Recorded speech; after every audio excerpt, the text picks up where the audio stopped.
sorts of shit. So it was, what song did they use? Mayday. Yeah. That's the one that you did. Yeah. Organise with them, yeah. Cool. Cool, mate. Thanks for joining us here in the flats. G'day. G'day. What's been going on? We've just been chilling, laying low like everyone these days, I think. Busy. You've been a bit more busy than me, busy, I think. Busy. Yeah, I've been pretty busy. Yeah. It's been a busy year. Crazy year. Cove. Yeah. Hashtag Cove. Yeah, man. So what have you been working on? Um, I mean, apart from your sort of day-to-day job, which has been real busy in itself, you've been doing a few little bits and pieces. Yeah. Just setting up the studio at the moment. So, been building this studio for mastering, mixing, and so forth. Out in Queanbeyan. Mad. Yeah. Why QBN? QBN? What was it about QBN? The allure, just that's to allured get you out away from Canberra, get out man. of the CBR. Just wanted to make it far away from me, so it made it harder for me to come record. You finally moved north side, and I went to Queanbeyan. Yeah. No, it's just a good opportunity to link up with some, similar-minded people. It's like a little factory out there, so there should be a venue and cafe, restaurant. Yeah. And we'll be in the front where we're set up. So, yeah, it was a bit of a labour of love, really. How long have you been doing it for? Like more than a year, nearly a year now. Longer? No, longer than a year. Than that. Yeah, longer than a year. Probably closer to 2 years. It was good that time when I came out and helped you, though. Oh, that was wonderful. That was wonderful. Cracked a 6 metre sheet of gyprock down the middle before he even entered the room. Well, it was my first time coming out, so I wanted to make an entrance, Yeah. It's good. Shout outs to Squid. He came out and he was helping you too. Came through. What do you reckon is better about, why did you decide to move the studio? Because since we've been making music, since when? 2003, 2004? Yeah. We've had how many relocations? 5? At least. 5? At least. Why did you, I know you moved, but why? Why this time? Why did you, what was it about? Well, I guess this time it was the chance to have a studio that wasn't in my house. Yeah. That I could build it the way that I wanted it to be built. Yeah. And to build it as an actual purpose-built room. So, like every setup in your house or in a semi-permanent situation, you've got to take into account all the wall construction and your reverberations and standing waves and all that sort of stuff. And it still doesn't sound great. It still needs work. I've been building all these acoustic panels to get it sounding right. But yeah, I've been doing, obviously when we work together, we're doing the whole production part, the mixing part, the mastering, the whole bit. Yep. Whereas, we've had our stuff mastered as well many times. That's always what we like to do. But I've been focusing more on the mixing and mastering of other people's music over the last couple of years as things have sort of slowed down for production. Really just haven't had the energy to write much music, have we? No. But in that mastering, that's been really great. That's sort of taken off. I've been doing work for Kojo, doing stuff for Neko Pink, Charlotte and the Harlots. We mixed, mastered their Shout outs to those guys. Yeah. So it's been good. It's been like a chance to sort of help with what I know with other guys that are sort of just working out how to get their stuff sounding good. Yeah. And there's no one doing analog mastering in Canberra, so it was like an opportunity to do the whole bit. Get some gear, set up the room, do it the right way. So, yeah, I'm hoping we'll be open in the new year. But it's really just been because of COVID that we haven't been able to kick the doors open. Yeah, well, thanks for inviting me to come out and record. Yeah. Well, I haven't. It's expensive, man. It is expensive. Well, look, it must be good having, because I know you've been wanting to have a space outside the house for a while. Yeah.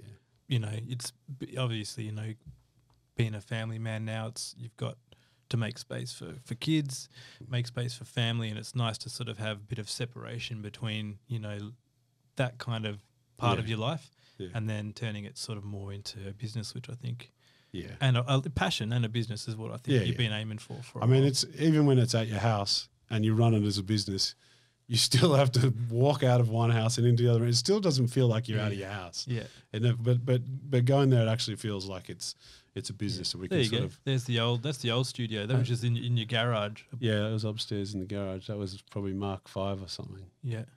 But who's that young looking guy there in the middle? Skinny too. Shout outs to Lash. Shout outs to Jedbury. Shout outs to Weight Loss. Yeah, 2016. Where's all your Not that records long now? ago. Your records. Half of them in storage, half of Okay. them at home. Are you going to put them in the studio as well? No. Shouts to State of Mind. He's over in the UK. I think he did this one for us. This one's from Mayday LP 2016, I think. Yeah. Did that one. This was a lot of fun Yeah. to write, and I think we tried a different version of it again and again and again, and it didn't work, and then we just scrapped it, kind of started the beat again and got these guys on it, and it just sort of happened really quickly. We do that with a lot of songs, I guess. Start off with one idea and they go through go through a few little iterations and lives of their own before we kind of settle on something. I think it's probably one of our biggest faults is sitting on things and overthinking things too much. So it'll be fun, I guess, in a new setting to see whether we can just kind of write music and go, well, that's it, done, next thing, not overthink it. Seems to be like a lot of music, I think, these days. A lot of the new stuff that I'm hearing strikes this balance between sounding really professional and sleek and put together, but also kind of thrown off the cuff. Simple, yeah. You listen to a lot of that, the Griselda stuff I've been sending you, like Benny the Butcher and, West Side Gun, Conway. It's all kind of lo-fi, kind of, dusty, take back to that sort of dusty sample beats, and it sounds kind of just cobbled together, but still, they're signed to Shady, Eminem's label, so it's still got a sheen to it. Oh, there'd still be loads of production on it, but definitely. It comes off sounding It's a like balance. that. It's a balance, isn't it? Yeah. What have you been listening to anything new this year? Just on that, like, I think that's an interesting comment to make, like how we've always redone songs. Like, literally, there's songs that we've never released, which we've redone 5 or 6 times. Hundreds. Vocal takes and things like that aside, we've like changed the beat 6 times. We rewritten the there's been like a labor of love in redoing shit and arguments. and redoing it. But what I was going to say is, like, I think that was because at the time, for me, there was this moment where we went from dusty grooves to electronic, and it was way early. You know what I mean? It was like back when all that Nicolay stuff was coming out. You know what I mean? And we did that song with Chris. I can't even remember what it's called now, but it was like around the switch. There was like a statement there. It was like, oh, we're using synthesizers. We're doing that. Was pretty early on for that. Like, people were doing that, but I didn't really see that happening in Australian rap that much. No. Or it was like all too electronic. Do you know what I mean? So I think there was a point there where we became more musical and we sort of structured things a little bit more deeply. And that kind of, I don't want to say diversified, but it kind of spread what our focus was. Yep. And then we sort of bounced on different ideas. Like we did the Past Time album, and that was a lot more sort of acoustic and raw sounding. Like we had live horns and drums and those sort of things. Yep. And then we had other things like, Mayday and newer stuff where it is more electronic again, but then there's elements of it. But yeah, you make a good point. Like these days, there's a lot of beauty in the simplicity. I think the latest stuff was like that as well. Yeah, I think it is. It's and you even look at like a lot of pop music now. It's all disco. Yeah, it's all just disco again. You look at, Dua Lipa, Lady Gaga. Even there's a new Kylie Minogue album coming out, which is all just 100% like Jacques Leconte. Remember that producer? Yeah. It's all disco. Yeah, everything kind of comes back around and has its little time, and it's that whole retro thing is back in, whether that's old pop music or 90s hip hop again. I reckon this whole trap thing is starting to kind of wear off a bit. Yeah. Well, 808s, all this kind of, I can see it's kind of sliding away. Yeah. So it'll be interesting to see where things go. But I mean, that's all I've been doing this year. I mean, I haven't really felt much inspiration to write. I think it's been hard for a lot of people. Yeah. People have had to get, to dig deep to get creative. They probably haven't had a lot of mental energy or stamina to do things. And I think, as a result, do anything really. Well, I've just been reading. I've just been delving into like reading, listening to music, just to try and keep engaged in something. It's been hard. Yeah.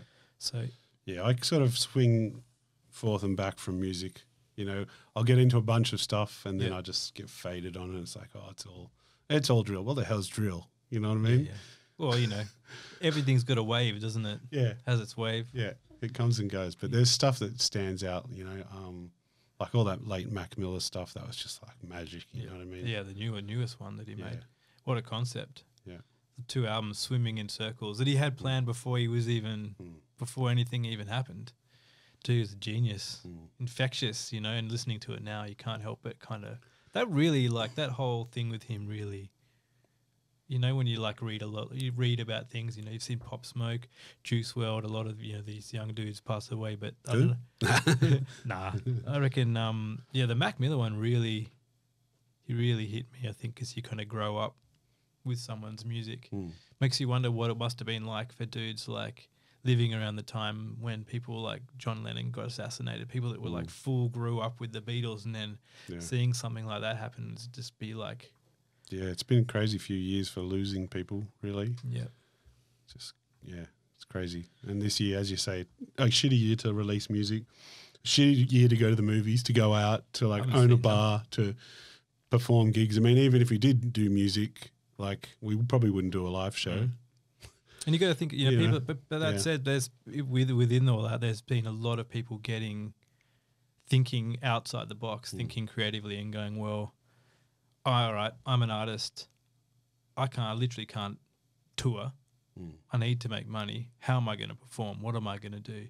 So then you go from one side with like Charlie XCX, who basically crowdfunded an album on Instagram, got a label to agree to it, said I'm going to release it by this date in 2 months. Yeah. People sending beats, and she would do demos online, get people to live stream and listen in, and they picked what they liked. And that's cool. So it's like a collaborative She process. just collaborated with fans and released something in 2 months.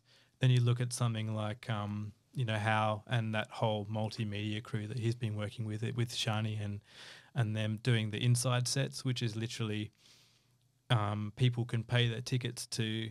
Is that what that is? Yeah, so it's like you can be on the TV screen and the artist can perform to you, or you can pay a cheaper ticket and just stream it.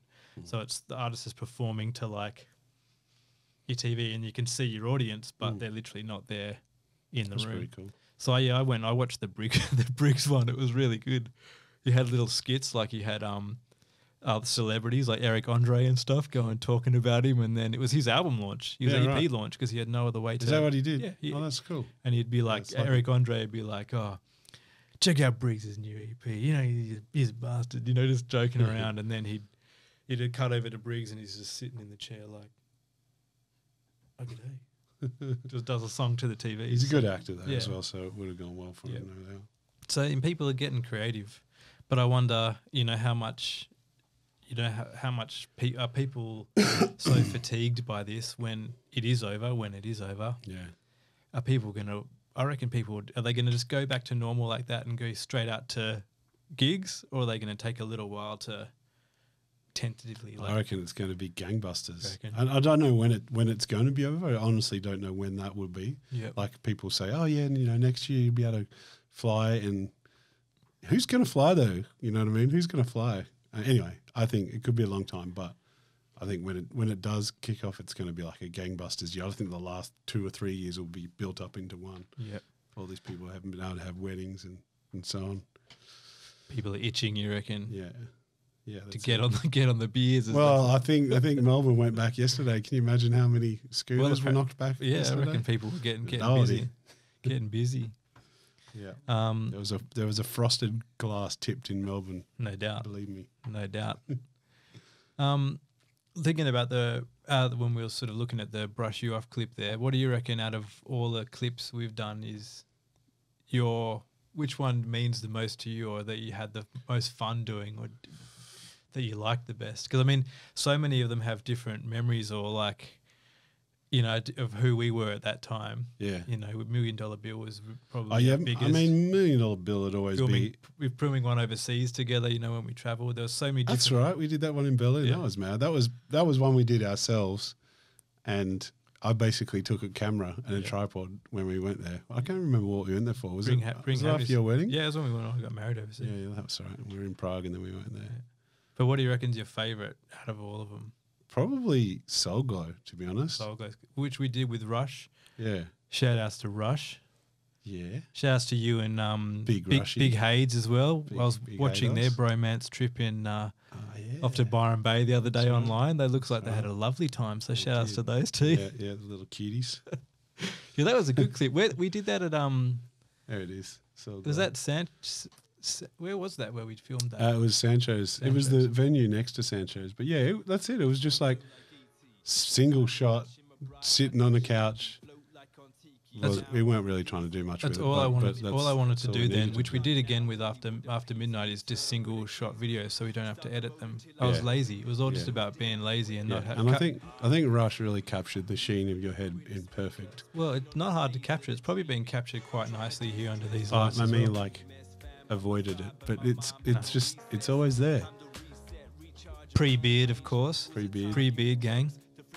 Even you didn't have a beard there. Why were you little- wearing shades? I just wear Just for the shades swag. inside, keep my Ray-Bans on, man. What was that venue called before? I think it's called Sancho's or something. Shout out to Sancho. Yeah, Shout what out up, to Sancho? Sancho's Dirty Laundry, doing big things. I bought Yeah. a real nice piece of art from her the other day. Yeah, I've been trying to hit her up for a collab. If you're listening out there, Sancho, trying to hit you up for the collab with the Mercury Switch Lab, Nice. A Which you didn't, t-shirt. which you didn't which remember. we should do. Which you didn't mention before is the name of the new studio. That's right, yeah. Mercury Switch Switch Lab. Mastering, Mercury Switch Lab. Yeah, we had just had Yeah. people wandering in the background. I think we only did a few takes. One Yeah. take, that's, Jake. That's you all know. we could afford, I think. And then we did After Midnight, which I know you wanted to talk about, which was the one we did in Yeah, that was Mitchell. funny. So we did a couple of clips with Paul Richter, who's a mate of ours. I haven't seen him for ages, so shout out to Paul, Louise and his family. Richter and Ross and I did a few clips. So we did the Mayday clip with him, which was up in the bushlands around the top of near It's like Fisher. near Canberra Yeah. area, yeah. And then this one we did. Yeah, this one was fun because it was just basically us walking down the street late at night in Mitchell with Paul sitting in the back of my of my car with it almost in neutral, but we had to get the timing right because like in gear was too fast and we were like chasing after him, and then That's why I told you to leave. You can see there's a moment here where like you weren't keeping up, and I think I just gestured to you to just take your leave to the screen left, from my perspective. Yeah, that's There it. you go, I'm see you, out. mate. So, yeah, that was my cameo for the clip. So I think when we did this, we had to do it a few times and back up because we went pretty late, but cars kept coming down. I Didn't don't know they? if you know the street, but this is like coming down a hill. So the car is just like rolling. That was the only way we could do it, because if it was in gear, it was either shuddering or it was just like moving. So it's basically, we had to get the right amount of run up, us be outside of the car at the right time, and be rolling down the street with the back door open with someone with a camera hanging out of it. It was funny, man, but it was good fun. We got the shot eventually. Just the magic just happened. Yeah. Magic just happened. That's what happened. Good fun. Magic. That was Yeah, cheap. we got 2 likes. 2 likes. Yeah, look, you can see 135 views, so you can see how we ball in our year. Yeah. How much do the videos factor into your sort of creative process and the release of the song? Is it It's pretty much an afterthought. different? always. No, an afterthought. Yeah. Music always comes first, and we've done all the songs, the production's done, the mastering's done, and then we're like, all right, we probably need to do some visuals to we've help been promote the music. We sucked with videos. I mean, we've done them, but as you see, like if you look at what's the one we did with the 1950s? Voyage. Yeah, Voyage. Pull that one up, because that was like full production, and it's hilarious too. But like that was when we're like, yeah, we're gonna do this and we'll do that, and Shout outs to Cam Brown. Shout outs to Downtown Brown. and Silas. He was involved. Silas. We had heaps of people, cameos in there. Danica Cole Bennett was helping us out with that. Shouts to Cole. Yeah. Cole's doing big things now in Sydney, so much love to him. Proud of that boy. He's killing it. But yeah, this is we worked with Cam. I think we did a few with Cam, didn't we? Yeah. 2009, so 11 years ago. This one got 10 likes. So this we I can't remember where that bar was. We hired the bar. We in hired Monaco, this wasn't car. it? It was in We Monaco. did a shot out the front of the Hyatt. Yeah. We were young. At that stage, we're like, there's a story in this song. If we were going to try and make a story visually, what would it look like? We did have a story in the $1 Million Bill clip, but Yeah. that's real cheap too. I mean, we did that one on the but was That on was the budget like too. the cheapest, nastiest. And we're real- but we pulled it off. We I were real think, young so. here too. That's Yeah. an iconic video, the $1 Million Bill. Yeah.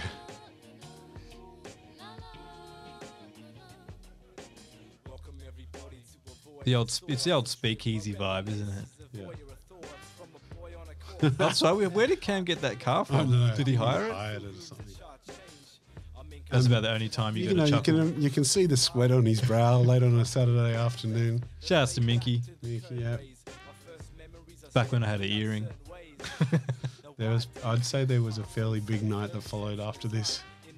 Yeah, no doubt. So this is first album, wasn't it? Since we did we did the EP Question, then we did Switch album. So that was probably the most successful album that we had. We worked with Shogun, who were doing a lot of big things at the time with distribution for.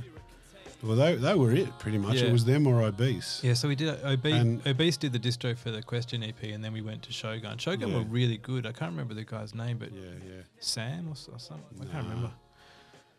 Okay. But yeah, they were awesome. They were doing like all sorts of distro back, like sort of late 2000s, Yeah. mid to late 2000s for hip hop. That was when I was doing radio for 2XX and doing the hip hop show, and I would literally get sent like every fortnight without fail, like a bundle from Shogun. They were just on the ball sending out music, CD singles. You'd get the albums before they were out. They'd be sending me press kits to say, "Do you want to talk to them?" And I'd have interviews lined up Yeah. every And that was like show. the golden age of radio, really. Yeah, that was fun. We had a lot of fun doing that. So I mean, I did 16 years of that. That's basically how you and I met. Was through radio. Yeah. And And the Brain Tax show. yeah, brain tax shows, and just catching up out at gigs and stuff. That was like that whole period. I mean, you used to have people like tours coming through. What was Transit called before Transit Bar? A Rebar. A Rebar. So a Rebar, and then there was that other one on the corner. You walked up. Holy Grail. Holy Grail. So there was always hip hop shows on there. ANU was doing shows. So you'd have people like Pegs coming through, Lyrical Commission. You'd have Maestro, Brain Tax. You know, there was always All something those happening. 4-story gigs. Yeah, 4-story gigs with Deal. and all of- I'd supported Delta. I didn't even know. I forgot about that. yeah, And shout outs to Delta. Max. Was that Yeah. it? Yeah, The barbecue song? shout outs to Checkmate, Hospice Crew. All those guys were just Yeah. putting on heaps of gigs. Mass MC. That's what I'm trying to Yeah. think of. The barbecue song, Yeah. quintessential, Yeah. old school Aussie hip hop. Reason. All those Reason. guys. Yeah, so there's a lot happening then, and that was like, I mean, it's a lot happening now, but it's completely different.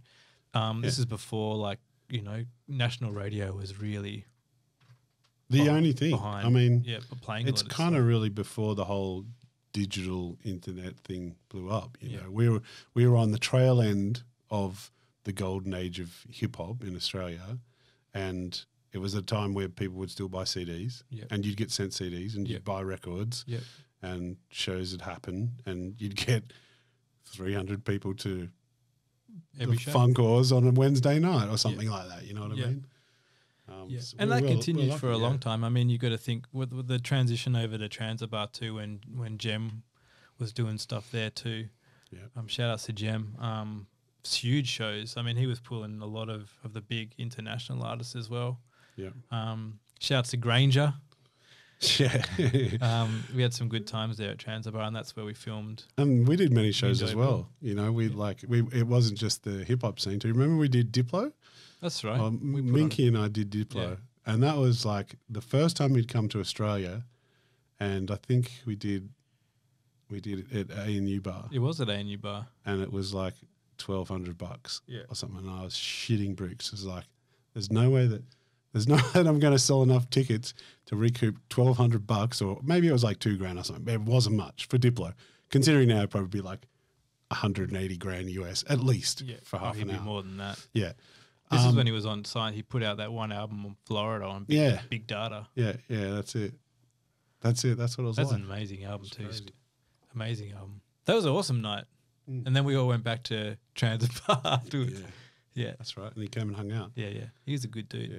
Who else did we put on? What other shows? We did we built up a good relationship with Next Men. We did Next Men a few times with Jem. They were really good dudes. Good guys, yeah. Jem put on hundreds. Yeah, we were lucky to support Hundreds of lots of shows. guys. Black Alicious, we did that. Evidence from Dilated Peoples. Yeah. Who else did we do? Jungle Brothers, maybe? No, I don't know if we did them. Pretty sure we did. Exhibit? Remember that Exhibit? Oh, yeah, that's right. That was like Remember that Exhibit that show? was in It was like Western Creek or Western Charnwood or Creek. something. Big Dave put that on, didn't he? Yeah. Yeah, shout out to Big Dave as well. Lupe Fiasco. It played in Western Creek. Yeah. Yeah. You need to tell me more about that. No, it wasn't Western Creek. It was, you It know, was like south somewhere. it though. was, you know, that like Waniasa area. What's Yeah. that? What's that big shopping centre called there? It was like an old. Nah, not. Well, maybe it is Coolmaccord. I don't know. Maybe it was an old pub. It was It's like upstairs on that row at the back of those shops where there's like McDonald's and it was nasty. Like you could die there. It was a good night though. It was a great. There was night. beer everywhere. There's just beer dripping off the walls. Exhibit came out, Yeah, knocked it out, didn't he? He was good. I think from memory we had to continue playing because he, as everyone does when they're a superstar, they just like, yeah, I'm not coming out. I'm give it another 10 minutes, and we were like literally before him, so we had to string together a few more songs. Probably some terrible freestyles. Yeah, Yeah, it was fun. call and response like the old fuck. Yeah, that wasn't one of my best moments, was it? Tell that story. That's a good one. We did a show down in look, I like to think, looking back, I was a bit ahead of the curve. Oh, totally. I was ahead of the, full credit to shout out to all my Victorians there. I know you love your public holiday down there, and Victoria's been doing it tough, so I don't want to be coming in here bashing Victoria at all. But I'm not really big on horse racing. I've never really liked it. Probably picked the wrong moment to do that, but we did this really big show, which at the time for us was probably one of our biggest shows we'd ever done. It was for sure. Hot off putting out an album, which we just did for fun, and then suddenly we had all this radio play for $1 Million Bill, which we didn't expect, just came out of nowhere, and we were like, oh, fuck, all right. So we started getting booked for these shows, but what was the venue? It was the Hi-Fi Bar on Bar. Swanston Street, and it was Muff and Platonic Earth support. Boy. I think Briggs was hosting. Anyway, so and it was Pez and 360 so as Pez well. and 360 were on. Then it was them. Then us. So they supported us. Yeah. Look what happened. They blew up. Yeah. And then Muff and Platonic, who was huge at the time. Shouts to Muff as well. Yeah. Yeah. Look, so I got up in the middle of the set and I was like, "Hey, look, I love you Victorians, but like I can't really get down with the Melbourne Cup, so." After me, just everyone say, fuck the Melbourne Cup. I was like, and I was like, and I heard this tumbleweeds, shut up. Briggs had to come out and apologise. But look, I was ahead of the curve. Look at the backlash now. Often misunderstood, always ahead of the game. Thank you very Said much. it before, I'll Thanks, say it Ross. again. But yeah, probably mistimed. But that was a good fun, good show. We played some good ones. Mm-hmm. What's some other funny stories we've got from life on the road? What's your favourite place to play? That we've played? Yeah. You know what I'm going to say, don't you? I know what you're going to say. Can I guess? Yeah. Hobart. Correct. Hobart. So many good memories down in Hobart. Many good memories. We just had some Big festivals. Memories. Ben, I think, what was the guy's name was Ben, and we always played that venue. Yeah, the Mobius. Mobius Bar, which is this dingy little place. That was a place where you ate that scallop pie. Let's not talk about that one. That's a bit nasty. Yeah. That Ross was unwell. Look, put it there. Ross was unwell. I warned him. He was eating many rich foods before our show, and it was touch and go. But we did a good show that night. But shout outs to Ben and Mobius Bar. They're always killing it down there. It's like in Hobart. Medusa, that whole crew down there. Yeah. And what was his name? I can't remember. The DJ guy. Dameser. Yeah. He's a good bloke. But they were so hungry. It was like Hobart was one place you could go where they were more hungry than Canberrans because they're like, oh, we never get to see shit down here. And they just went ham. Yeah, like we did shows and it was always crazy. A couple of times down there I too. was like, when are you coming back? Yeah, it was good. It was good. I We mean, did that festival, yeah. Brazil was awesome too. Yeah. You know, Yep. going over there Shout to out do. Canberra. Shouts to Cam Brown. funky Shouts to dance. Omar Musa came with us. Well, we went with And Omar Cobra. and Frank Madrid. Yeah. So went over there and did La Cena Contemporanea, which was a mad festival. So I mean, if you could have said when we started making music together that we would have gone and played overseas, I would have laughed, because when we started making music, it was for fun. It still is for fun, and I think we're kind of coming back full circle now that, you know, when and if we kind of really get down and entrenched in the new studio and make some new music, it's really just going to be for fun. You know, we're older, we're not in our 20s anymore. You got to think about, you know, what you've got left to say or what you want to actually do with your music. You know, we've got different priorities now. We've got, you know, families, mortgages, all the, you know, All that fun stuff. all the fun stuff. So, you know, the boat has sailed a bit, I guess, on trying to. I ain't got the energy to be out there like running around doing tours anymore. And props to all the people that do. Exactly. It's a young man and young woman's game at the moment. And there's some crazy talent out there, and they're eating it up. National radio's behind it. A lot more diversity in the scene at the moment. A lot more diversity in sounds and style and backgrounds and different people from, you know, different walks of life and people that have migrated to Australia making music and getting shine. It's pretty healthy, and lots of different sounds happening, which, you know, like you were saying, you know, are all kind of coming back full circle. There's still trap stuff, there's pop stuff, there's, you know. But you got to give credit to some of the people that we were doing shows with. The longevity of some of these artists is crazy. Look at someone like Illy. Still cracking along, still relevant, you know, solo and at it, still making stuff, still relevant. Jimmy Nice from Spit Syndicus has put an album out. He's still kicking along. I mean, he's probably like late 30s as well. Yeah. Still passionate, still doing stuff.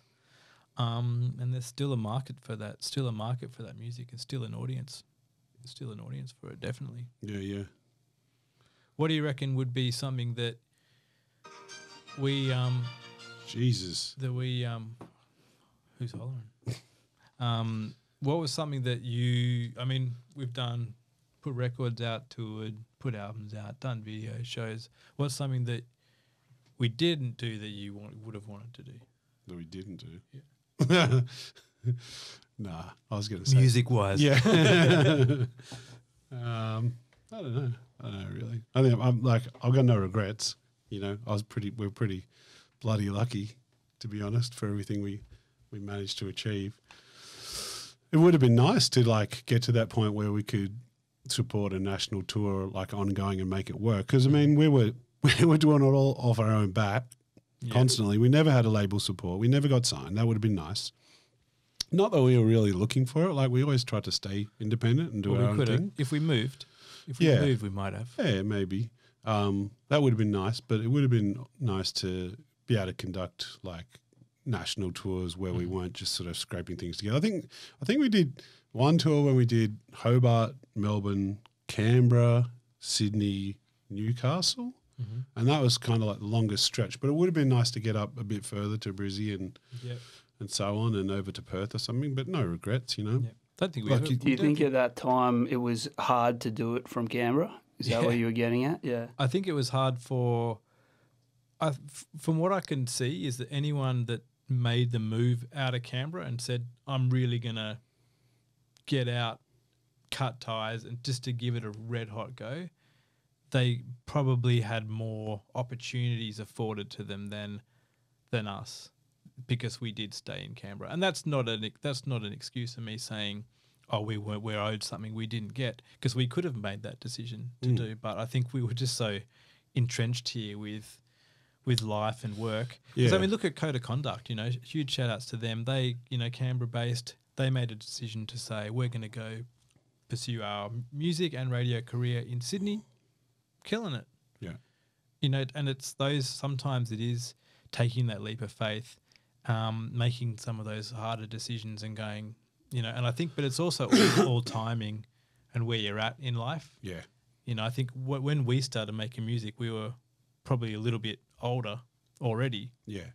So we weren't like 18 or 19. I think we just had life decisions that just sort of affected what we were doing at the time, not in a negative way, nothing that we regret, but just didn't make the decision to make it more than a hobby, you know, take it to a job. Or, I mean, even when we're looking at the numbers, like we're never, you know, even today, you're lucky to make 50 grand a year if you're just doing music really well, you know? Yeah.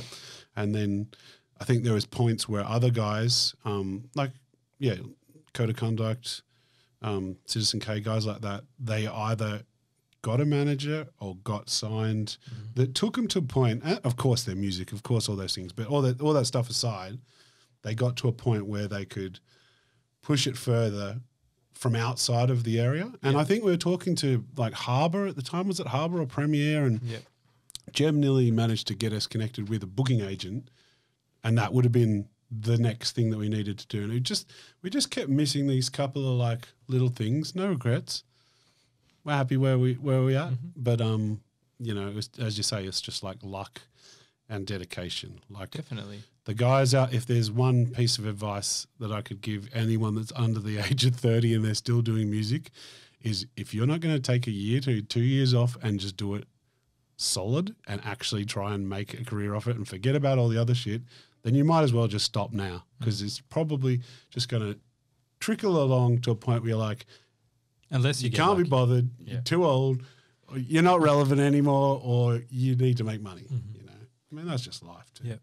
Not trying But to there's been, you know, Canberra is killing it, has killed it. Yeah. There's been so many, I mean, awesome, amazing artists that have come out here, and it's joyous to see that, to see people pop from here. Yeah. You know, I mean, all the way back to Koolism, you know, who set it off. Checkmate, people like Checkmate Hospital. I mean, Checkmate, is it me or is that dude one of the most hardest working dudes? Still grinding in Melbourne, making beats, smashing the label out, still producing for dudes. He's, you know, always working. And your example of like, if you're not prepared to make that your focus, don't do it. And he's made it his focus. Well, you mentioned Koolism for a second there. Let's talk about that for a minute, because I mean, talk about fucking dedication. Yeah. Daniel lived and breathed hip hop for a decade in a 1-bedroom flat in Watson, you know. And one of the main reasons that we're here talking about this today is because of all those nights. I used to live in Watson as well, live around the corner, and Dan, I think, cottoned on that I had an MPC, and he was like, "Oh yeah, you got an MPC, do you?" And he started just sort of hollering, saying, "Oh, what you doing? You want to come around and listen to some records?" And I just go around there a couple of nights a week and sit there and listen to records for hours and just talk about music. And it was like such an incredible. There you go. Cam did that video too. Yeah. It was just such an incredible experience to be able to like listen and learn from a master. I mean, Dan is hyper intellect, you know what I mean? He can build software. He knows about electronics. He knows about sound. He's one of the best mastering engineers that are unknown in the country. Yeah. But going there and listening to those records, like all the records, all the soul, funk and jazz that kind of formed all the samples, working out what the samples were, digging them and going, that's what you do, and playing funky drummer in 16th parts on the MPC like it ain't no thing. It was just, for me, it was like such a learning process of what it was about to do it. And yeah, man, he was dedicated. I remember he'd be like, "Can you just bring around some biscuits or something?" Because the dude wouldn't eat. He wouldn't eat. He'd just like buy records, buy a bit old synthesizers from cash converters and pull them apart. He had like a room. It was probably like the size of this room plus another maybe meter and a half that way. And it was just filled with records and gear. Like you had to kind of, and a cat, of course, there was a freaking cat as well. So you had to kind of wade through stuff. And it was all about, from my experience of learning from watching them write and record music, was it wasn't just about turning up recording. It was about going over 4 hours early, 3 hours early, hanging out, talking, laughing, having some drinks. The vibe was always there. Yeah. You're always welcome. Everyone's ripping on one another. Axe is there. Shout out to Axe and Tunks. You know, it was just a vibe and it was fun. And I think whenever we had, you know, Tunks and Axe come to our sessions, you know, or vice versa, recording with them, it was always, you know, just fun vibes and just like, even if we didn't record anything, we got in there, we would just talk shit. Well, that's like about KPI, really, wasn't Yeah. it? We should have done a clip for that. Yeah. Can we play music? Can we hear music? Yeah, yeah. What's the disco one? The one that Hayes produced? I love that tune. Was it back in the 80s or whatever? Yeah. The 80s. KPI. KPI. You heard that album? No. It's an album. It's kind of like a concept album. Talk us through it, man. Talk us through it. Yeah, Axe and I wanted to do something together, so shout outs to Axe. And yeah, we wanted to do something about sort of, you know, working and the, you know, 9 to 5 life. In the public service in Canberra. 9 to 5 life. So we did a little sort of concept album around that. Was it something in the 80s? What was it called? I think it was just called the 80s. The 80s, Yeah. KVR, the 80s. Should be on Bandcamp Yeah. or something like that. Yeah, but you know, Axe is one of the most hardest working dudes too. He's he's always This song. he's always writing and recording, and he's got stuff written for days, probably unreleased albums galore. Dazzler Brothers. Axe and I are working on some stuff still. I mean, yeah. COVID's put a bit of a. Yeah. I was just talking to him today, so We might have to get in the new lab and do that Dazzler Brothers. yeah, we're keen. It's Something all like that. written pretty much, so we just got to knock it out. But yeah, he's got heaps of stuff doing. He's always been writing and recording with Hayes as well. You know who I saw the other day at the shops? Indie Ghost. Oh, really? Yeah, so He's he's in town? back in Canberra as well. So I mean, if you guys haven't heard his stuff, it's awesome too. The 80s. Yeah. Or 80s, yeah. Yeah, I saw Smoking cigarettes at my desk. Shirt open with a hairy chest. She was hot on the so this would have been a good clip because you could just see like a workplace in the 80s. 2 hours for Just a good liquid lunch. opportunity to act inappropriately on camera. Cook the books and raid the funds. That's the workplace. Great beat from in the Hayes too. 80s. Killed Let's this. turn back the clock. It's a real Miami Vice kind of beat. Yeah. Miami Summer. Shouts to everyone out there in their Miami Summer. Hayes he's killing it too. He's always got good beats. He's got new music out or coming out. I think he's always working on stuff. What was the album where he's like in his jacket in a sunny field with a full jacket on? What was that? I think that's the recent movements. He got a new one. Yeah, That come out? Is that out? not I'll sure. check it out. I mean, that's the trouble with music and me, as I was saying, as I go in waves. I hate everything for a long time and I can't listen to music and then I just absorb it all. What do you listen to though? Do you listen to old stuff then? Yeah. I listen to jazz. There's heaps of good new jazz out. That stuff you sent me the other day was hot. Yeah. There's a new, I can't even know how you pronounce the name, Nubia Garcia. Amazing. And this Oh, yeah. Duval Timothy guy, the album's called, I was just listening to it the other day. Help. Duval Timothy. But like blues and roots and stuff like that Yeah. as well. You know, just old shit, just stuff that sounds interesting. Teskey Brothers, love those guys. There's been a few comments in the comments about your record collection. Oh, People yeah. want to know a bit more about that and Yeah. how that was built. Well, I used to work in Impact Records. I don't know if you remember Impact I do, Records, the I do. store that was downstairs where Tiny's is now. But I worked there for a good few years, maybe 3-4 years. And it was the first time they started selling dance music. And at the time, I think it was me and Ben Henderson and Mikey who ended up at Landspeed. Yeah. And we would just order all this good music and just order 2 copies of everything and just buy records at cost. And then there was some big sale that came in when they brought in like crates and crates of like cutouts. So that was when like they cut the corner off a record sleeve and you'd sell it for like $6 or something. We just cleaned up. So I just bought stupid amounts of records for a good solid 2 years. And then when I was at Better Music, I was at Better Music for like 11 years, 12 years. We were selling records there. So I'd be like, same thing with the radio station. I had Dan Beck and Sammy and guys in Melbourne who'd send me promo records and I'd be like, oh yeah, and I've put this in for you and here's one to sell and you just get free records and you buy doubles of everything. I've got so many doubles of great records. And then, you know, just being a collector, really. At least your collection's Like- worth something. Yeah, probably. I've just got nine huge crates of CDs from radio. What am I going to do with them? They're just boxed up in my garage. Keep them, mate. Keep them. Crazy. But yeah, I did a few trips to, you know, everywhere we'd go, I'd buy records really back then. We Yeah, bought you're some buying good stuff stuff in Japan. in Adelaide. Went to Japan, Brazil, you got stuff. Brazil. Yep. We did like a whole 7 tracks of Brazilian music, Unreleased. They're all songs, Yeah, we've got but we heaps of just stuff. never released them. It was like kind of when that Reggaeton. reggaeton stuff was. What was it? Bonda de Role. Bonda de Roleon, yeah, Major Lazer stuff. Yeah, when all that stuff's come out. Yeah, we there's did, heaps of when we beats. did that tour, we basically wrote a few songs that were a bit more on that tip to Play over there, yeah. It was good fun. You know what? You know something funny I remember about that I remembered before we came in here, because you're talking about you worked at Better Music. Yeah. Do you know we both DJ now. Well, we haven't this year, of course, but we both still DJ now. Yeah. But I used to get lessons from Dread. Oh yeah. So I used to go and get DJ lessons from Dread, and I didn't have any vinyl, but I had CDs. So I was like, I want to DJ, but so this is before CDJs or any of that stuff, and I went and bought this thing from you, and it was this whack little like plastic thing to Did it have DJ little with. lids that It came- had lids that came up, Bro, that was like a legit early Vestax Yeah. CDJ. That was like a classic.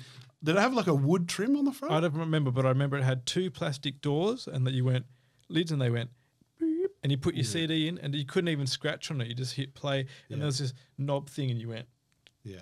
You And sold you me went that. downhill from there. Yeah, you sold me that old dodgy thing. You probably ripped me off too. Nah, I remember. I think I was, J Red, the DMC guy. He's like a collector. He's got all the old Vestax mixes and stuff. So I used to sell Vestax mixes for years and had shitloads of mixes and contacts because of that. I still see people now and they're like, "Oh, you sold me turntables?" And nope. I remember that. Anyway, he was talking about those CDJs, those first Vestax ones, like a VD. How much are they worth now? CDX 12 or something? Nothing. They're terrible. They're terrible pieces of shit. But there was like a Tascam thing that was like a little robot with a wheel on it that you could put on a platter of a turntable, so it would actually follow the slip mat round, and you could kind of scratch on a turntable next. Didn't work very well. That was a good story, wasn't it? Well, you Just bombed like that. You probably planned for CDJs. You probably could have fixed it up. You tried to fix my one up. Still in the garage. Yeah. Anyone wants a cheap? What was that model? 300. We got it. VCI. You've got a VCI 300. In fact, we're doing a special tonight. anyone, next person to comment in the comments and say, "I want a broken VCI 300." Get some old you junk. get a free broken You VCI get some 300. old junk from Ross's studio. Yeah. How much going back to your vinyl collection from when it was at its height, how much have you pared it back to where it is now? Hardly at all. I mean, I've got rid of a lot of junk. I probably threw out you or did got some rid of, like, because you just buy, crap. You'd buy like comedy records and children's stories just for samples and things like that. Remember the Question EP? Yeah. And their samples, we used to cut, all that sort of stuff was just trash. But got rid of probably about 300 of that sort of rubbish, and sold probably another 100. Yeah. But I'd still have close to 4,000, I think. And Of of heaps that, of stuff you haven't even sampled yet. Do you reckon, heaps. if we're going to do new stuff, do you want to go back to sampling, or do you want to... I don't know. I have no idea. I know it's going to be a direction. It's going to be a firm direction in one way. Like it'll either be all acoustic, like all made acoustic pianos, blah blah blah, make our own samples, or it'll all be sampled, or it'll all be electronic. But it won't be a blend of them all. But we talk about like doing No more blends. just doing like R&B or something. Well, auto-tune's back, baby. I want to do like a blues album with Kojo singing. Shout out. You should do an R&B album with Axe singing. Yeah, that'd be Axe. exactly. If you're tuned in, R&B album. The ladies Sharpen need the it. axe. The ladies need it. What do you reckon? What's your favorite out of all the albums we've done? I think it'd have to be the Switch First one. because it was What's just. your least favorite? That first three track. That doesn't No, count. that was good. I like the way it came out. I mean, it would have been good to do. I mean, we only did. I don't dislike any of them. To be honest. We only did digital for mine, right? Would have been good. Well, maybe one day we can go back and do a physical. I think that's the only one we've done that hasn't had any physical But we releases. didn't do a launch for it. We just No, didn't, we just put it out. didn't seem necessary. I mean, these days, that's the problem. Is music is just gobbled up so fast and consumed. Attention spans is very, very short. Even look at the short window people have to promote, put out. Then the next week, people are onto the new thing. You know, Busta Rhymes, one of the greatest rappers of all time, has got a new album coming out this Friday. 11 years since his last album. Yeah. You know, legend of the game. It's got like Kendrick Lamar on it. Heaps of people. Dropped a few kilos himself. Yeah, he's too. dropped heaps of kilos. He's looking good. But it'll just be interesting to see, you know, years ago, 90s, 2000, he would have put out an album and that the run of that album would have been a year, you know, touring and still radio play and still smashing it. Now, how much impact, you know, I wish him the best with it, but, you know, in the streaming era, how much, you know, what's the attention span of the average listener? Do they even listen to the full album, or do they just skim through and go, I like the one track with Anderson .Paak on it, and then I'm not even going to listen to the rest of it?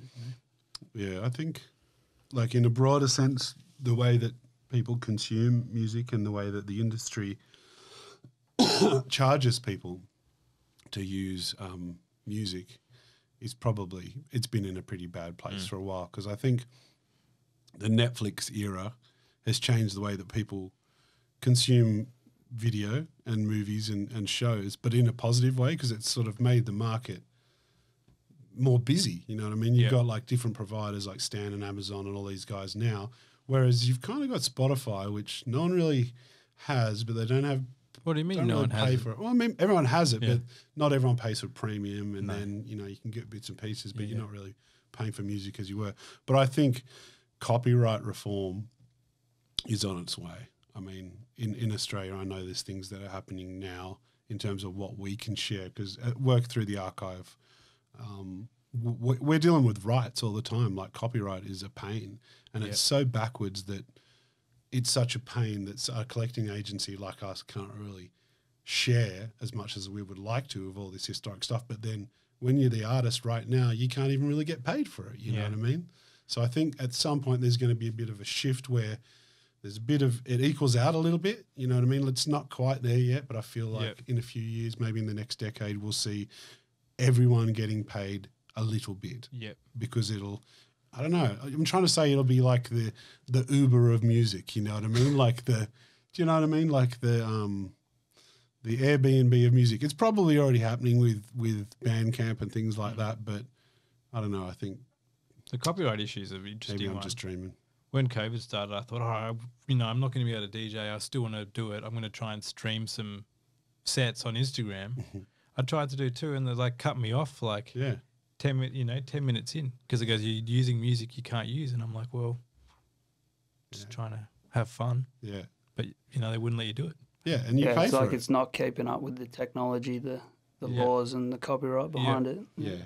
And it's not like I was trying to play stuff I like and give exposure to things that I like, but wasn't allowed to share it. Yeah. Yeah. It's interesting. Yeah. I think it'll change. Hopefully. Yeah. Do you reckon you're going to go back and DJ? Probably. Just because I like drinking whiskey. Your priorities are so different to mine. I'm trying to work out whether I've got the energy to stay up till 3 a.m. Well, we're about to put an extension on this house, so I need them bickies. You need that extra paper. I do. I don't even know if it's, It's not going to be the same. no. Well, it probably will be for all the really Have young you people actually that gone come out? out and Have get you, drunk. have you but- been out to pubs and stuff? Is there like people been out? I've been out to shoot at the Academy. Yeah. So fiction DJs. Yeah. And it's really interesting because everyone's spaced out and having an awesome time, but the place is empty. So it's a really weird vibe. And I could imagine for a DJ that would be Hard to really read. unsettling. Yeah. Hard to read. It's the opposite of what you want, really.